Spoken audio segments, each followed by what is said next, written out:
मजबूरी। छोटी बहू ने आवाज़ लगाते हुए कहा, रमिया ज़रा इधर सुनना तो, मेरे कमरे की सफाई भी कर देना। जी मालकिन, कहते हुए रमिया अपने कामों में लग जाती है। सुनैना को अपनी बहू का रमिया से बात करने का यह तरीका बिल्कुल भी अच्छा नहीं लगा। उन्होंने नज़दीक जाकर कहा कि बेटी बुज़ुर्ग है रमिया, हम बहुत सम्मान देते आए हैं आज तक उनको। अपने परिवार का सदस्य मानते हुए मैं उन्हें दीदी बुलाती हूँ। मेरे घर काम करती हैं, उससे मुझे सुविधा मिलती है। वह गरीब हैं, इसका मतलब यह नहीं कि तुम उनसे कुछ भी कहो। आंटी भी तो कह सकती हो ना बेटा।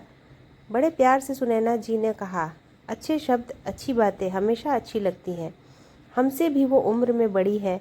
तुम्हारे पति को भी पाला पोसा बड़ा किया है। तुम्हारे माँ सम्मान है। बहू गुस्साते हुए, काम वाली को मैं सर पर नहीं चढ़ाती। काम वाली है, काम वाली ही रहेगी। मुफ्त में काम नहीं करती, बदले में पैसा लेती है। सुनैना को ज़्यादा बोलना उचित नहीं लगा, क्योंकि बच्चों से बहस अच्छी बात नहीं है। खुद की मर्यादा भंग होती है।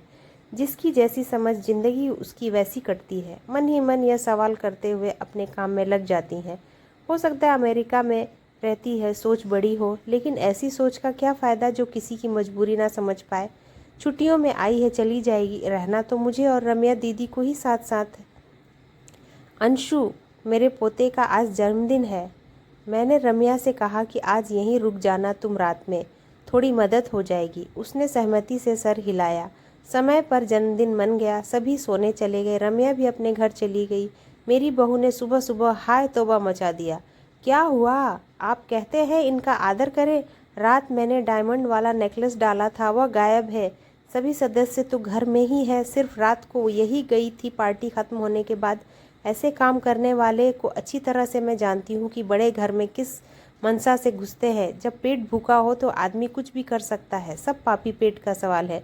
रम्या डर से कुछ बोल नहीं पा रही थी। एक बार हिम्मत करके बोली कि मैंने नहीं लिया है, लेकिन छोटी बहू कुछ सुनने को तैयार कहाँ थी।